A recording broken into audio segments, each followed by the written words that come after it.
Right. Hi guys and welcome to the Jinn and Tonic show. We help Muslims and non-Muslims to handle Islam in the 21st century. My name is Mustafa and this is my co-host in the nick of time. If you wish to talk about Islam, the ideology, you have come to the right place. We cover current Islamic news, Islamic scripture, some crazy comments, and a weekly topic about Islam to examine, critique, and analyze. If this is not enough Islam for you, please drop by our Discord to discuss any further questions about Islam. We condemn any form of discrimination, violence, misogyny, slavery. However, we do embrace free speech and criticism if it's factual and correct. Thank you for stopping by and enjoy the Gin and Tonic show. Hello, and welcome to the Gin and Tonic show. My name is Mustafa, and I am joined by our guest, Drastic Measures. Good evening, everyone. How are you doing today, Drastic Measures? I'm doing really well. I'm enjoying Ramadan. So I've, tried to eat and drink as much as possible before the sun goes down. All right. So you are basically doing the opposite. I'm the anti-Ramadan man. That's it. So intermittent fasting, basically. That's what you're doing. Intermittent fasting. Yeah, something like that. After a window. And yes, hi, I think TC2. So PO, we're not doing the Passover edition. I am so sorry. I know this will hurt your Jewish heart. But this is an Islamic state, and Islam gets precedence over Jewish matters, unfortunately. So Drastic Measures, you have a channel of yourself, so would you like to elaborate on that?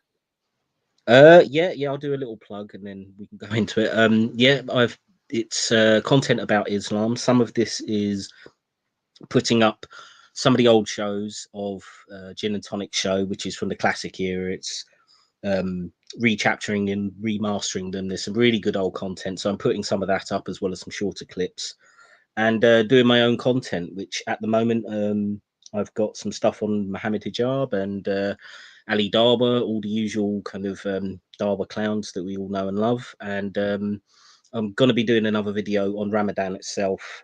Hopefully will drop tomorrow. So anybody's interested, come along, check my channel out, and it'd be lovely to see people there. Awesome. And, do check out Drastic Measures channel as well. And, hopefully in the comments, I'll also post a link to his channel. And yes, but the title says pre-Islamic origins. Yes, but it still has no Jewish precedence. I am so sorry. It's only Islamic. So, yes. So what we're going to do is we're going to go over some basics, if there are some basics of Ramadan. So I have a presentation prepared. Let me just, 1 second. So I'm just, 1 second. I'm just going to share the screen. So,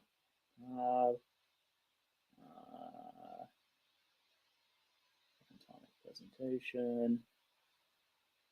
So, can you guys see this? See the screen? Yep, I can see it well. Perfect. Okay. So right now, this a small little presentation I did on Ramadan, because I know today, by the way, is the 15th of Ramadan or 14th of Ramadan, depending on the moon.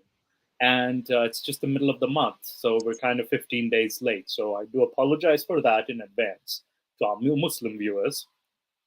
So I'm just going to go over some of the basics as well, like thinking, drastic. So Ramadan is sort of the 9th month of the Islamic lunar calendar. So the month preceding is Shaban, and the month following it is Shawwal. The end of Ramadan is usually, the start of Eid al-Fitr, which is the 1st, 2nd, and 3rd of Shawwal.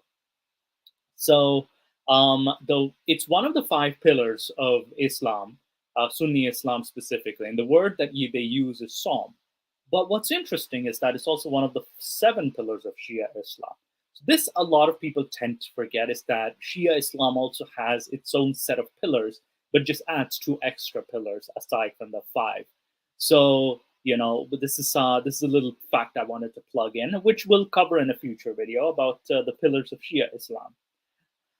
So basically, how this works is one wakes up before dawn, you eat, drink in order to prepare for the fast, and the moment you hear the adhan for Fajr prayer, you stop.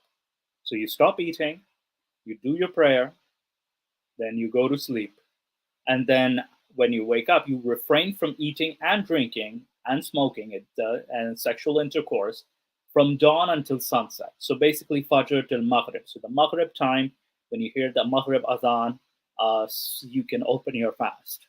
So, and it's usually right at sunset. So when you break the fast, you eat as much as possible, and then you prepare for the next day. So this is happening for 29 to 30 days straight. So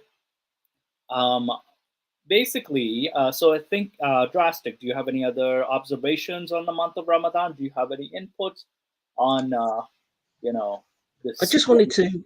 Oh yeah, I was just going to reference the you're not allowed to smoke, because I think there wasn't too many people smoking at the time, were they?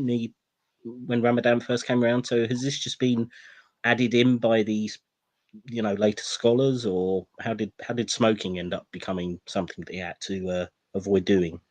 I think later scholars, mostly in the when smoking became a thing, so sort of like, I think, medieval, early modern period, they kind of added smoking, at least from what I recall in the works, that they kind of added smoking to it because you're inhaling something. So so they added smoke. But it's not like there's any nutritional value to it, so No. I can't see what the justification is. But maybe it's just because it's something that people find pleasure in, or I'm not sure. Yeah, so it's because there's still a debate to this day if you can brush your teeth or not, too. So it's that is a debate, apparently, that if you can brush your teeth or not, and many choose not to brush their teeth. So wow. Yeah, that happened. There's even a debate if you can chew gum as well. So, and there's a bit of a debate on that. Some people say you can't. Some people say you can because you're not exactly swallowing anything. So so that's kind of like, there are some issues with Ramadan that have not been exactly resolved even in the 21st century.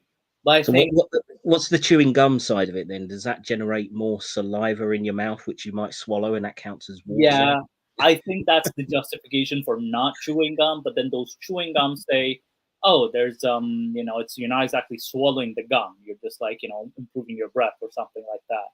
So it's one of those weird things that that is still debated to this day. So I kind of picked out, like, one of the viewers commented, did say earlier that, hey guys, please read the claim by Indian ex-Muslim named. I don't know who this ex-Muslim is. But there is not a single practice Muslims practice in the Ramadan have base in the Quran. So technically there is a base in the Quran. The word Ramadan comes only once in the Quran, which is chapter 2, verse 185. So I have 183 to 187 here. So it says here, "O ye who believe, fasting is prescribed to you as for those before you." So this is an interesting part. Like, it's sort of entertaining the idea that it was nothing new. And it says fasting for a fixed number of days, but if any of you is ill, so it sets the requirement, or on a journey, prescribed number of days later. For those who do it with hardship, it's a ransom. The feeding of one that is indigent or poor, that is, feed a poor person. But if that will give more of his own free will, it is better for them, and it is better for you that you fast, if only you knew. So it's better to fast than to, like, instead of giving money to the poor person. And I think you did something on that, didn't you, Drastic, on your channel? Yeah, I did a previous video about that very topic, because it seems to be encouraging poverty, to say it's more moral to be fasting than to actually feed a poor person. So it's creating a situation where you're relying on a certain amount of poverty existing Yeah. so that people can kind of fulfill their ransom needs of Allah, as it's described. Allah's ransom is that you feed a poor person if you can't do your fast. So if you're one of those Muslims, you require a poor person. So therefore, you'll never have an Islamic society that will get rid of poverty. So I think that's quite a confusing moral message. Yeah, it's very confusing moral because this is like you have to feed a poor person. There's not a lot of people feeding poor persons, and so uh, and then it says Ramadan. Finally, it mentions the term Ramadan, in which was sent down the Quran. So this is an interesting claim that the Quran and Muhammad getting his revelations was during this month of Ramadan. Now, had this, so it kind of entertains the idea further that, this did exist. This month was already in existence. Otherwise, how did Muhammad, how did they come to that conclusion? Um, so every one of you who is present during that month should spend it in fasting. But if anyone is ill on a journey, it kind of repeats that. Allah intends every facility for you. He does not want to put you in difficulties. He complete prescribed and glorify him, and he has guided you, and perchance you shall be grateful. So these are the 183 to 185. Now 186 to 187 states, when my servants ask thee concerning me, I am indeed close to them. I listen to their prayer, every supplant. So this is basically those people who sort of doubted that, is Allah even listening to our prayers? And, he's like, let them also with the will listen to my call and believe in me, that they may walk in the right way. So this was when it was. I'll actually go into why some of these verses were revealed, like in some notable commentaries. So it's like, permitted to you on the night of fast is to approach your wives. This is very interesting. There are garments, and ye they are your garments, and ye are their garments. Allah knoweth what ye used to do secretly amongst yourselves, but He turned to you and forgave you. So now associate with them and seek what Allah has ordained for you, and eat and drink until the wine thread of dawn appear to you distinct from its black thread. Then complete your fast till the night appears. But do not associate with your wives while you are in retreat in the mosques. Those are the limits. Allah approach not night thereto, thus doth Allah make clear His signs to men, and they may learn self-restraint. So drastic. What do you get out of this verse? What's your first reaction? Well, I mean, I wonder why there's this obsession about not, sex with your wife anyway. I mean, why is that part of a fast? Yeah. I've never really understood that. Again, I know it's almost as if Allah sees sex as some kind of nutrition for the body or something. I can't really make it out. I don't know what you think about it. Yeah. So I kind of found these weird commentaries, right? So I took some from Maududi, some from Ibn Kathir, and some from Jalalain. So Maududi in his book, and Maududi is a relatively recent, scholar. He said that the fast commandment was revealed in the second year of Hijrah, before the Battle of Badr. So the first two three verses then the subsequent verses were revealed a year later, but were inserted there because they dealt with the same matter. So he kind of expands on it by saying Islam proceeded step by step and by degrees in the imposition of obligatory rules. At first, the Holy Prophet advised the Muslims to observe fast only for 3 days in a month. But this was not obligatory. The commandment to fast in the month of Ramadan was revealed the following year. So do you find that interesting, Drastic? Well, it's kind of strange that, like, why would you leave a year between revealing these verses when it's I would have thought that fasting is its own topic, and you'd want to know how to do it properly all in one go, rather than saying, well, here's part of it and then we'll throw in some extra detail in a year's time. Does that mean that Allah's position has changed on it in that 12 months? It's kind of a bit strange to me. Yeah, and what's interesting, it was only 3 days a month too. So it was only 3 days for that month, and it wasn't even obligatory as well. And this, I'm guessing the obligation didn't come because at that time it was the Battle of Badr. So we kind of like, someone can make the excuse that, oh, it was the Battle of Badr, like, that apologetics can come in. But it is indeed strange. Why does it come the next year, and why the change? Well, yeah, I mean, Allah's demands have changed, and yet I didn't think that God was supposed to change his mind. Yet he seems to have done for 12 months. That satisfied him. Then he ups the ransom that he needed from people. Yeah, Yeah. How I'm not sure that's ever been explained. So yeah, yeah, it's a good point. yeah. And in Tafsir ibn Qasir, which I found, one of the classical scholars, he said that eating and drinking and sexual intercourse were allowed during the nights of Ramadan.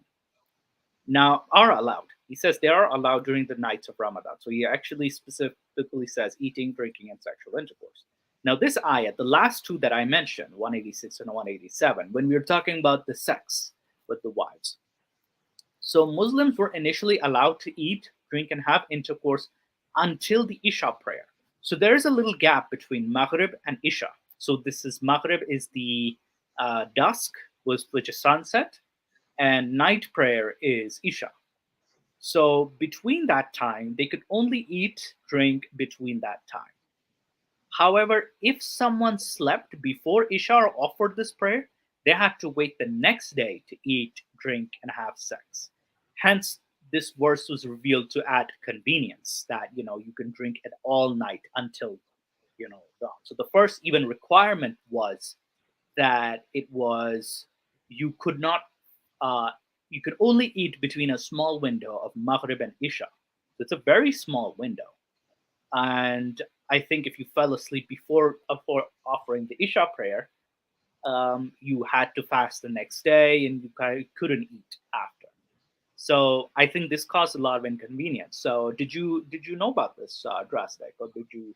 No, I have to say, no. I mean, I've probably read it in the past, but it hasn't registered the importance of that. The fact that, as you say, it seems to be Allah can be overridden if it's inconvenient. A little bit like with Muhammad negotiating for how many prayers that you have to say, negotiating with Allah to, what was it, 500 prayers or some ridiculous number, or maybe not that high, but 50 prayers. Yeah, I think it was from 50 prayers, 50 prayers, and then he negotiated it down to 5 because that was too difficult, and Allah went along with it. This seems to almost be on that level that, oh, it's too difficult, so yeah, we'll negotiate with God and get him to do a less harsh agreement.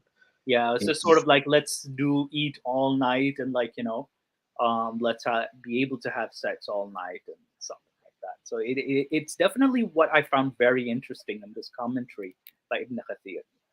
And yeah, there's some some articles that I came across on the origins of the word Ramadan. So according to the Muslim Matters website that I came, Ramadan comes from the word al-ramad or ramida, which means intensely heated by the sun. Now, there are two different claims as to why the name Ramadan comes. So, Fluent Arabic, this is another website, it claims that Ramadan was named such because the sins of the believers are burned and evaporated away, just like the sun evaporates water from the surface of the ground. So, what do you think of that, Drastic? Yeah, I mean, I wish I understood Arabic. I'm not sure how much contribution I could make in terms of the origins, but yeah, I'll have to leave that to the Arabic speakers, I'm afraid. Yeah, no problem. And then there's a second claim by Ramona Ali. She wrote an article, or he wrote an article, that this is a reference to the scorching summer month that it was ascribed. So originally, Ramadan was supposed to be a scorching hot month. That's what So this is what I found very interesting in these articles, that there's some origins behind it. And like I specifically added, fasting prescribed to those before you. So this kind of indicates already that pagan Arabs were already familiar with this practice, which I found very, so this is not exclusive to Islam. But Moose, if I could stop you there, I mean, if it Yeah. was named, if it was ascribed to the scorching summer month that it was first took place in, doesn't that imply that maybe it was always supposed to be done in a hot month, and there wasn't this realization that the Islamic calendar would force it to gradually move as you went along year by year? So it seems to be another failure of understanding how the solar system works, and how you're timing the year. And maybe it was always supposed to be in the middle of summer, and they just made a mistake.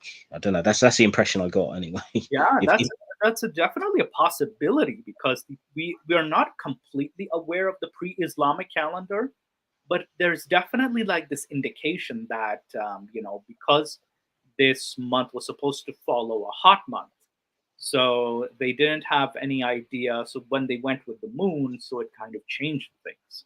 I think when Islam was born. So I think, yeah, you kind of are you do have a point there. Like, they probably didn't have an understanding of the solar months. So originally it was supposed to be a hot month, and then it's a possibility. It's definitely a possibility. So I like the latter possibility, that it was originally probably a scorching summer month, rather than it's evaporating the sins away, because this thing is thrown around that your sins will be forgiven, yada yada yada. But I feel like the reality could be closer to the month itself. Now, there's one another interesting thing claim I found. The Quran claimed that the Gabriel, and Muslims also believe this, that Gabriel came to Muhammad and revealed the Quran in the month of Ramadan. And this night is also called Laylatul Qadr, which is chapter 97 is also called Night of Abundance, Laylatul Qadr. So there is, however, disagreement between tafsirs and scholars when this night was. So, as I mentioned, that the preceding month was Shaban. Tafsir al-Jalalain says that this night, the night of abundance, occurs in the middle of Shaban, or 15th of Shaban, whereas Ibn Kathir alleges that this is the middle of Ramadan, or 15th, or just right in the middle of Ramadan. So there is this, disagreement on when the Quran was revealed. Was it in the middle of the month? Was it before the month? So there is this confusion, even though the Quran states. But then I found these two conflicting opinions between two classical scholars, Jalalain and Ibn Kathir. So, which I found very interesting. And apparently, the Night of Abundance is, it's a celebration in the middle of Shaban, which is the preceding month. But, there's, which I found some disagreement on, because the verse here says, what's in which Ramadan is the month in which was sent down the Quran as a guide to mankind, also clear. So I don't know where this disagreement came from between Jalalain and Ibn Kathir and some scholars. What do you think, Drastic? Yeah, I think I'd come across this before myself, and I'm not sure. Yeah, it's kind of confusing. I'm not sure, but where most Muslims fall on this now, or whether is it that different schools of thought will follow one and the other, or have most, say, traditional Sunni Muslims gone with Ibn Kathir's interpretation or the other interpretation? It would be interesting to see. I'm not sure if it's been largely settled for the majority of Muslims, or whether there's still a split on it or not. I don't know if you know that. There is a disagreement still, like whether the Quran was revealed in the holy month, because there are certain. I'm guessing I did come across. I might have forgotten to put the Quranic verse, but there was the Laylatul Qadr, chapter 97, I believe, in which, because this. So this says, I'll share another screen with you guys. So chapter 97, verse 1. Sorry, where is it? So stop sharing.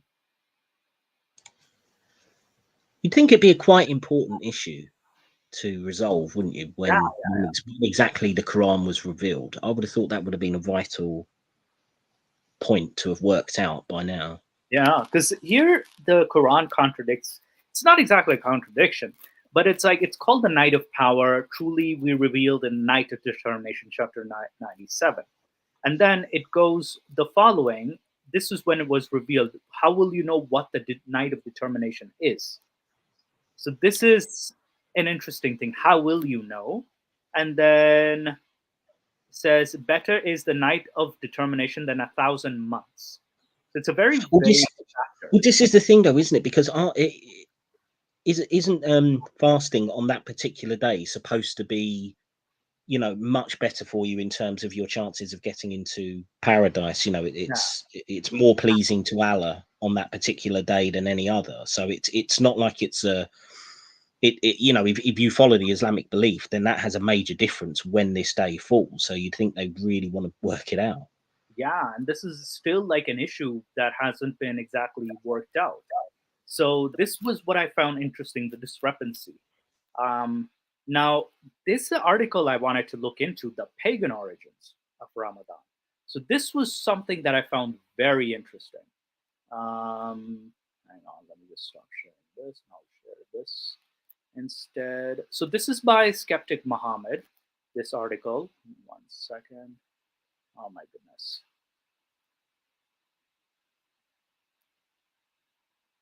Share screen. All right. There we go. So there's this article that I found by the skeptic Muhammad. So he wrote, sort of a mean-spirited article, but I actually found it very, very informative. Yeah, it's so he starts off with Muslims are commanded not to eat. So it's like, you know, so it's basically the abstaining from sex from sunrise to sunset, not to eat, drink, based on has pagan roots. So he does state that it has pagan roots. So it's like, it's a historical fact. So he references page 25 of Knowledge of Life, origins and early history of the Mandians. I hope I'm saying that right, and their relation to the Sabians of the Quran, and the Haranians to the Haranians. Now, in the pre-Islamic pagan religious group that the Islam Ramadan originated from is the Sabians. So they make reference to the Sabians in the Quran. They're divided into two groups, the Mandians and the Haranians. The Mandians are polytheists who have lived in Iraq since the 2 AD or 2 AH, which is the year 2. There's still a few of them left until this day that Islam hasn't succeeded in exterminating through forced conversions and military. The second group, Is that the mean-spirited part of the article? yeah, There? I think that's the second group is the Haranians, who were the moon worshippers that worship the moon god Sin or Nana as their main deity, along with the other deities. Both groups practiced Ramadan before Prophet Muhammad was born. Now, the story of Haranian Ramadan, he states, is far more interesting than the plagiarized Islamic one. Dr. Bayard Dodge, in page 78 of his book, The Sabians of Haran, explains that mythological origins of Haran's worship of the moon explained the disappearance of the moon after it joined with the star cluster Pleiades in the zodiac of Taurus. It happened during the third week of March. The people prayed to the moon, pleading for its return to the city of Haran, but the moon refused to return. This is believed to be the explanation for why they fasted during this month. The moon did not promise to return to Haran, but it did promise to return to Dir Qadi, a temple near one of the gates in the city of Haran. The worshippers of Sin Nana went to Dir Qadi after this month to celebrate and welcome the return of the moon. Now, according to a 10th century, so what do you think so far, like of this legend that is? Well, I mean, I don't know this person who's written the article, but there is so much of pagan origin in various aspects of Islam. I mean, it certainly seems plausible, but it's not an area that I've looked into, so I'd have to reserve judgment. But I can't see why not, in principle. Yeah, and this does seem what do you call it? According to the 10th century historian Ibn al-Nadim, the Haranians called the feast al-Fitr, which is also the word for Eid al-Fitr. the same name that the Islamic Ramadan is called Eid al-Fitr, or the Feast of Al-Fitr. So in his book, page 319. So, and then he goes with this mean spirit. Prophet Muhammad was so lazy in plagiarizing Ramadan from Middle Eastern and Arab pagans that he even kept the name of the feast Ramadan unchanged. So many of the Arabs, he states, were in contact with the Sabians, and they often went to northern Iraq, where there were many communities of Mandiants. And they also went to the city of Haran in the western part of northern Mesopotamia, which is modern-day Iraq. The pagans of Arabia started practicing Ramadan after it had been introduced to them by the Haranians. The month of Ramadan was called such because of the warm weather during that month. And he references Masudi, Muraj al-Tahib. And then the Sabians are also mentioned in chapter 2, verse 62 of the Quran. So we've come back, sorry, Moose, so we've come back to that idea that Ramadan was named because of the heat of the month, which again would suggest that it was always intended to be at the same part of the year. Otherwise, why would you name it in that way? If you were going to keep moving it throughout the year, it doesn't make sense to have the name take place of a hot month. Exactly. Or if it takes place in a winter, it doesn't make any sense. So it was originally a hot month. So, and I think this is where you have some of these ideas about Ramadan that weren't exactly original by any means. That they were already some groups practicing this. Well, the thing is to follow that that line of logic. It would make sense if it was going to be the same part of the year and it was always going to be that month. Then you would reduce some of the problems where, as you go further north or south in latitudes on the earth, obviously you get this problem in different months where you've got much more sunlight or much less sunlight. So it would. Yeah, I think it links into that. It would make more sense that it was supposed to stay at the same time of the year, and it's just this Islamic lunar calendar that's caused additional problems.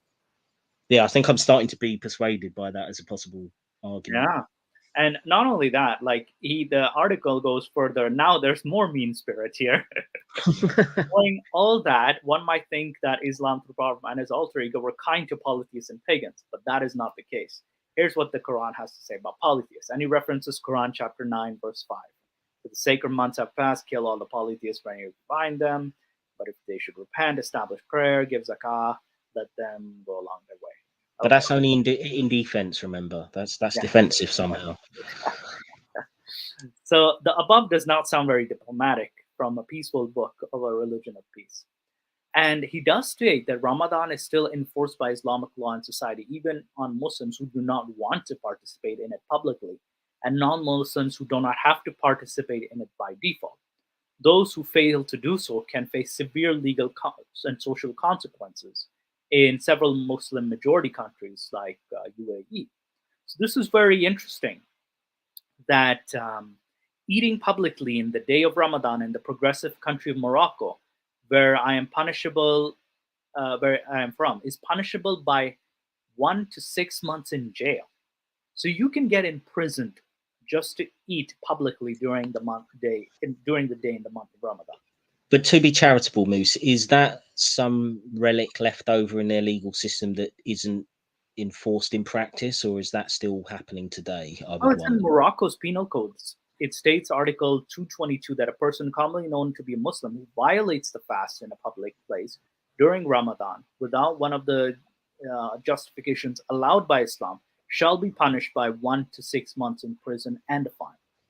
So I'm just wondering how much it's actually enforced, because you can find strange bits of legal code in non-Islamic countries as well, where it's not really enforced. It's just a hangover from a different era. I mean, I recognize in Islam's case it tends to be no, they want to keep that, but yeah, I just thought maybe it might be worth seeing if it's actually enforced or not. Although, to be fair, if Human Rights Watch are the ones who are saying that, then I imagine they would be looking at some particular issue that's current. They're saying that this is something that needs to be changed. But yeah, I suppose it'd just be interesting to look in and see how much it is enforced. Yeah, and I'm guessing that Pakistan had something like that too. Pakistan Ramadan law. So it did state that, or Ehtaram Ramazan Ordinance 1981. And this was even in 2015. Like this was, um, like in Pakistan, it's illegal to drink, eat, and this was 2015. So and there were stories in 2018. So this is fairly recent. You Yeah. can be sent to jail, heavily fined, or even being beaten by vigilantes as well. So, and not only that, what's sad is that, you know, just in this is from 2015. Let me just share the page of the article. 1 second, I'll just share the window itself. I would just say, to play devil's advocate, I Yeah. imagine you would say, some Muslims would say, well, that's not the Sharia code being put in place properly. At least if you were a Christian or a Jew, you would be allowed to live by your own rules, and you wouldn't have to be subject to the fasting rule. I would imagine that might actually even be a reasonable argument, as much as you can be reasonable over these kind of ridiculous issues. But Oh yeah. um, Yeah. And definitely, that's yeah, and definitely sorry about that. Yeah, there's this article. Can you see this article? yeah, I can see it. Yeah. Okay, yeah, you were saying. Sorry, you can finish. No, that was it. I was just thinking that, I mean, as harsh as that would be on anybody, I would imagine that might be an apologetic that this isn't really supposed to apply to Christians or Jews. You know, the dhimmi should be able to ignore the fasting rule, and therefore Morocco are not doing this properly by Islam standards. That's how I imagine you get an apologetic for it. But I could be wrong. It's just something that was I thought of. Yeah. And this article that I just found, it's pretty interesting. Last month, like during that year, in 20, I think 15 or 18, a brutal heat wave had killed more than 1250 people in Pakistan, and many died of dehydration while fasting in sweltering temperatures. So, this happened. And even then, the government did not relax the 34-year-old law that requires Muslims from abstain from eating and drinking in public during the holy month of Ramadan. Some clerics did, however, say it was permissible to break the Ramadan fast for health reasons. And it's just it's very like it's like, yeah, you can just say it, but you haven't given a full on fatwa over it. Because in 1981, this was introduced in 1981, Ihtaram Ramadan. So 1981 would be like 41 years old. So, and Islamic, so it's not exactly a relic per se. It was, it says here that an Islamic for up to 3 months in jail and a fine for people who drink or eat publicly. A person who, according to tenets, is under obligation shall fast, drink, or smoke fasting hours, the law says. We cannot allow, and then this person says, we cannot allow liberal people to secularize our country, our society. Zia Ahmed, a small trader in the city of Karachi. Respect of Ramadan is mandatory for all citizens. There can't be any compromise on it. And as for religious minorities, he says, they live in an Islamic country and must obey its rules. It's like, oh, wow. So that's great. So Yeah. you risk death because Allah would prefer death rather than not fasting. So that sounds good. Yeah, it's That's like a shahada, right? It's a shahada or martyrdom, you would say. God dear. So, and yeah, near early all restaurants are closed, and many activists do say the law is inhumane and violates fundamental human rights, and you shouldn't be forced to like do anything like that. Like those who want to fast have the right to do so, but those who don't want to fast have equal rights, show some respect. So, like there are alongside laborers, minorities who would eat without any problem. So even in the 1990s, those who do not fast. So basically, with the war with Afghanistan and growth of Islamist organizations such as Taliban, things have, become a bit worse. So people even say, forget about Ramadan. I have to even be careful what I do in public throughout the year, what I say and what I wear. So this is one journalist, Tahmina Niazi. So yeah, there's even Shahzeb Siddiqui. he says that, if the religious people can't respect my rights, I'm not ready to respect theirs. He's like, respect is a two-way street. It's as simple as that. When these people go to Europe and the US, they insist on their rights. They protest against the veil ban in France, but they don't allow Christians in Pakistan to live freely. I find it very hypocritical. And he's on point. Shahzeb Siddiqui is on But point. unfortunately, respect is not a two-way street when you've got a mob of people trying to murder Yeah, you, as yeah, unfortunately happens in, we've seen in places like yeah. Pakistan. So it's definitely one of those interesting things where you have uh, yeah. I see a comment here which says a real god would have used a solar year, not a. I mean, yeah, he could have also, yeah, he would have preferred a solar year over a lunar, to be honest. Even if a sensible person would have used that, because if anything, it's because it follows the sun. So if he really wanted to keep it in the hot month, he should have used the solar calendar, not the lunar calendar. I'd So go one. I'd go one further, Moose. I would say that a real god would have given you a specific amount of time that didn't change yeah, based on the sun. That would have yeah, made sense, because why would God need you to fast for a longer period to get closer to him one year and then a lesser period or more the next year? Why is it different amounts of time that satisfy getting closer to God depending on whether it's summer or winter? That makes no sense to me. It would be, if he'd said you need to fast 16 hours no matter what every single day, that would at least make some kind of more logical sense. This, yeah. this changing on the whim of the sun is bizarre to me. Yeah, it's also this weird, like, last minute. The next year, he just suddenly changes it because reasons. Because he changes it from 3 fasts to 30 suddenly. And then he also changes the rules of the Isha prayer. So Maghrib and Isha was the only time you could eat, but then you couldn't eat after. But now suddenly he changed, okay, Maghrib after any time till Fajr.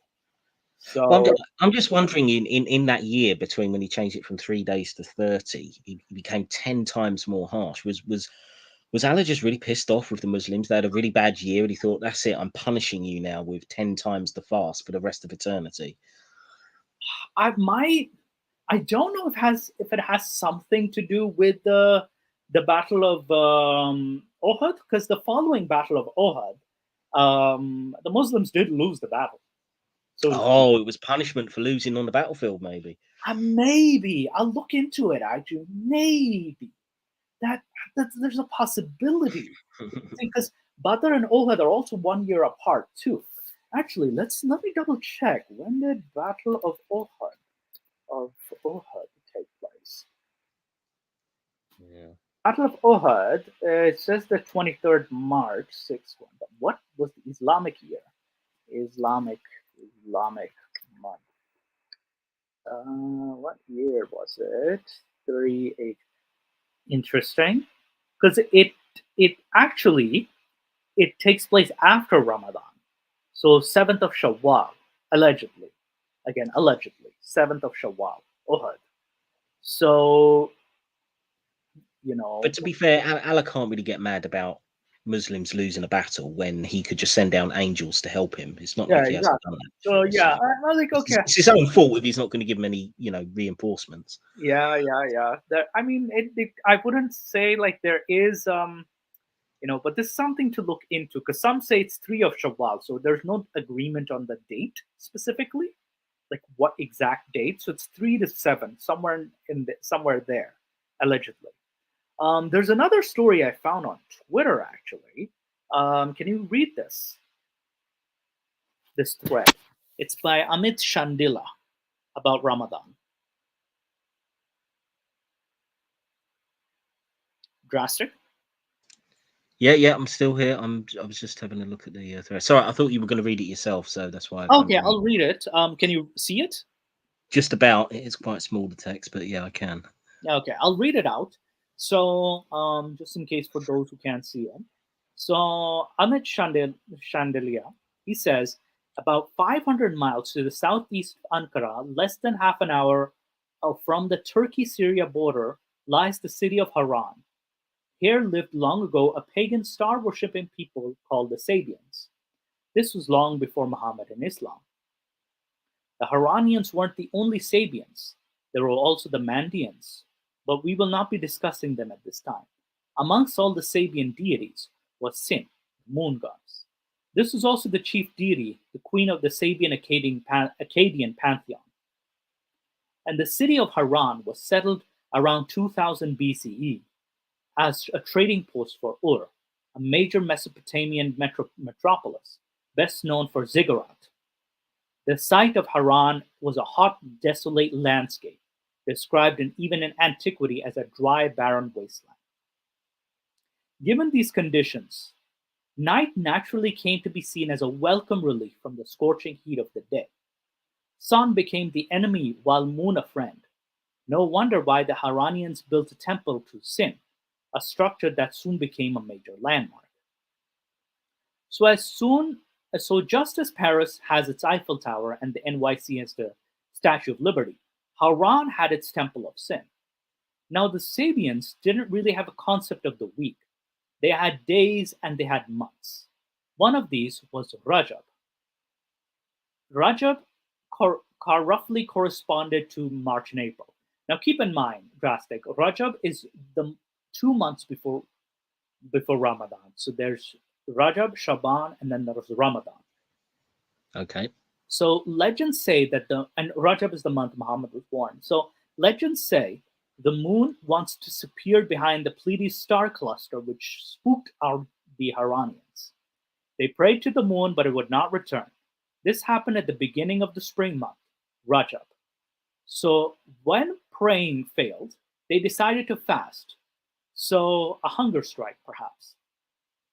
The moon, though pleased, didn't promise to return to Haran, but did commit a return to Dir Qadi, a town just outside of Haran, after a month. So they fasted a whole month and on the promised day gathered at Dir Qadi to welcome the moon. This became an annual event. And Sin, the goddess, was not exclusive to the Sabians of Haran, though. The moon goddess was worshipped by everyone from the Sumerians to the Assyrians and from the Akkadians to the pagans of southern Arabia. The fabled ziggurat of Ur was a shrine to Nana, the Sumerian name for Sin. Oh, and the annual Devkari Shinde, it grew into a major Haranian feast with time. A feast after a month-long fast is hardly an anomaly, especially when your favorite deity is showing up after a long absence. They called it Al-Fitr. So is it just to stop you there, Moose? Is this group in and around the area that Muhammad was born in? Would these be the people that would have potentially influenced him? Were they close by? They were. He states that they were sort of They were in the Middle East, so they were closer to the city of Haran. It was a Mesopotamia, like an Iraqi outpost. So it was where, Okay. and it was close to 500 miles southwest of Ankara, and less than half an hour from the Turkey-Syria border. So it's sort of like towards the north as well. So this one's also towards the north. But Yeah, because I think Muhammad only ever travelled as far north as Syria, didn't he? And I think that was only when he was a child, according to the legends. But he could have. It's close enough that it could have worked its way down though to his area, I suppose. At least knowledge of how they were doing it. And Akkadians as well, like the Akkadian practices going to pagans of southern Arabia. So he does state the pagans of southern Arabia also had this practice as well. Okay. So even they knew of this feast. So around 552 BCE, Nabonidus, the king of Haran, and a Sin fanatic conquered Arabia. So he conquered Arabia, in 552 BCE, and the Babylonian priests at the time accorded supremacy to Marduk, aka he was the Jupiter of that region. Being a Sin worshipper, though, Nabonidus disagreed, so he left Haran to his son and went to live in Arabia. So this king left and went to Arabia, and he started proselytizing at Thema in northern Arabia. In the time, the last Babylonian king of Haran added more Arabian cities to his empire, one of them being Yathrib. Yathrib became Al-Medina. With Nabonidus also came the Haranian fasting and Al-Fitr. So around, it says here, 552 BCE, this king kind of introduced this to Arabian cities. Like he conquered these cities and he introduced this practice. So Yathrib, Medina, is also where, you know, the Ramadan fasting, like it kind of weirdly fits together. Like, you know, it came around the bad time of Battle of Badr, practice. Like, so Muhammad definitely could have heard it from the Medinians and sort of adapted that practice into, Islam. That certainly seems plausible. Yeah, Yeah. because Ibn Yathrib, became later Al Medina. So medieval historian, also Ibn al-Nadim, he documents various pre-Islamic cults of Arabia in his book Al-Fahrisid, as he writes that various Al-Fitr rituals, including animal sacrifices and almsgiving. He also writes of prayers and ablutions. Um, so according to Al-Nadim, again, this is allegedly, pagan Arabs also prayed 5 times a day, but instead of Mecca, they faced Yemen. And he's like, why? I don't know. By the beginning of the 7th century, though, Haranian fasting and al-Fitr were mainstream throughout Arabia, particularly Medina. It's here in Medina that Muhammad picked up the most embedded practices and repurposed them for his brand new theology. The Haranian fasting moved from Rajab to Ramadan, aka which was spring to summer. Al-Fitr became the Eid, and the shift wasn't without its problems though.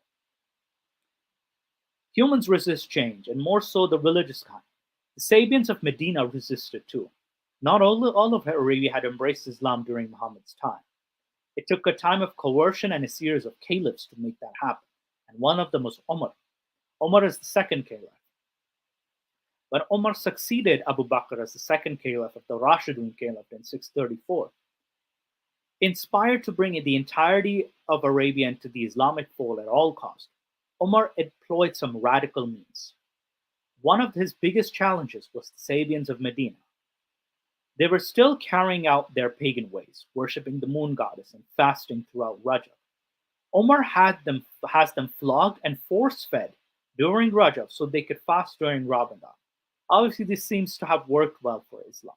Again, this is according to this guy. So that's the story of Ramadan practicing, an Islamic practice that predates Islam by at least 2,000 years. The story is just a slice of documented history with no political or social objectives. So this is a very interesting story that Amit Chandila states from the book that he references. It's a very interesting, story that we came across. That I'm not sure about the Omar flogging people, but I can see that as a possibility because Omar had the tendency of forcing people into certain practices because he even allegedly started the Tarabi practice, which was the night prayer. That is Tarabi, like where you're praying all night after iftar. So it's definitely like there is some history behind Ramadan dating before Islam and to pagan practices. But what do you say? Drastic measures. Yeah, I mean, it seems plausible. You've got it there pre-existing the religion. It's far easier just to adapt something that's already there, pretend that you heard it from God, and say, yeah, we're going to do it this way. We'll just adapt what the pagans were doing and call it Islam. So yeah, I could see it as a plausible explanation for how it made its way into the religion. Yeah, and it kind of weirdly kind of shows that there were some weird commandments like 3 days only, and then becomes an entire month. So that's where and then you kind of see that there is a history. There were groups practicing this already.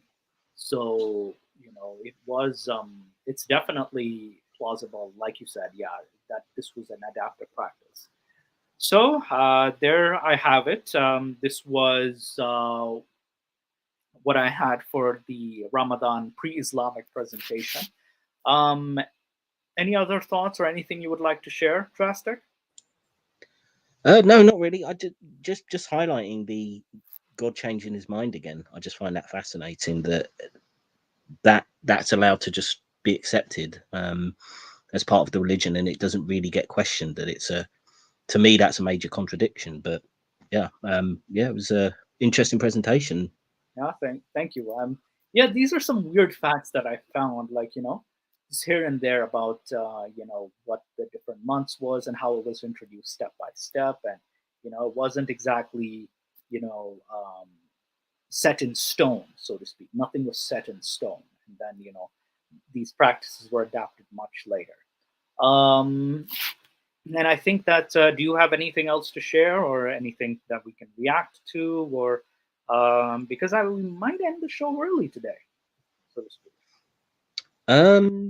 Yeah, I mean, nothing particularly on that. I mean, as I say, I mean, there are other implications just around Ramadan in general. As I say, I mean, I'm going to be doing a video on this myself, but Yeah. particularly the idea of it suggests a flat Earth. The whole problem with going further north, being in Scandinavia, and trying to um, follow the fasting is obviously a major problem, and there's just completely made up ways of dealing with it, which don't follow any scriptural basis. And I think that's a major problem for Ramadan itself. But it's a different aspect of it, which I find interesting. But yeah, I can't think of anything else to add. Yeah. Is there anybody in the audience that would love to add something? Yes, Po, you're also welcome. So, Um, there was just on a slightly different topic. There was one of our audience, Smile. I was speaking to him earlier, and he was saying he misses the hadith of the week. It used to be a gin and tonic staple to find oh, I a do have a funny or hadith of the week. I do actually have a hadith of the week. oh, terrific! Is it a real cracker? Is it really? Oh, yes. 1 second. 1 second. Oh, you will love this one. So, this was from, I'm just going to open it up because I had it saved somewhere on my Facebook, actually. Actually, like, so-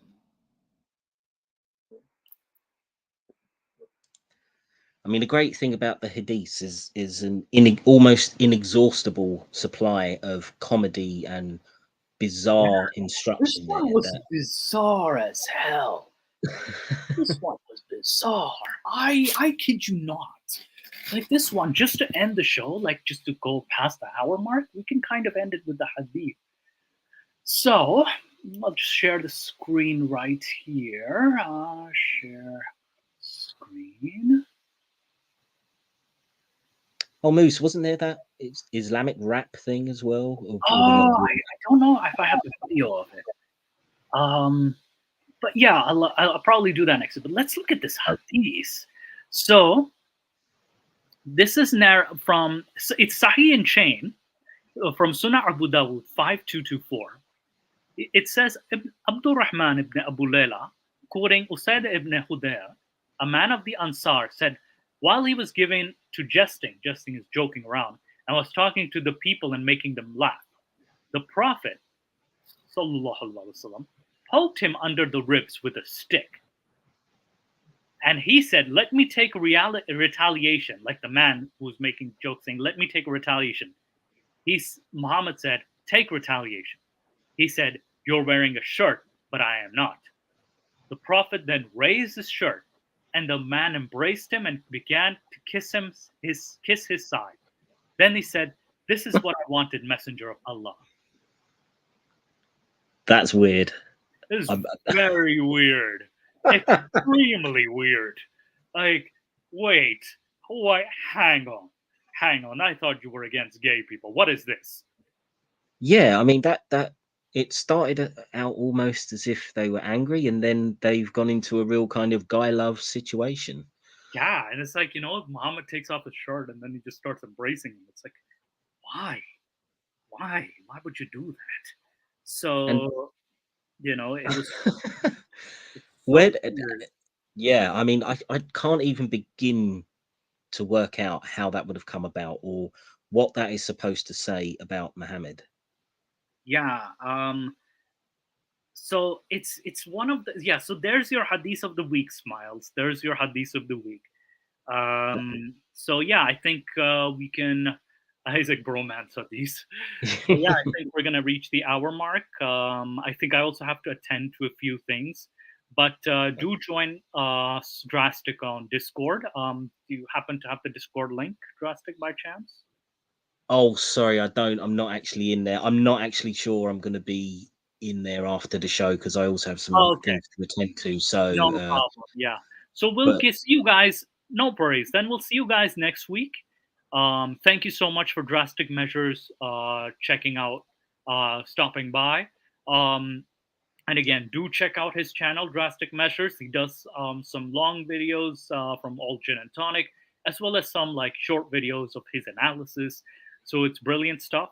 But again, thank you for joining me today, Drastic. yeah, thanks for having me on. It's been good fun. All right. Take care, everyone. Take care, everybody. Have a nice day.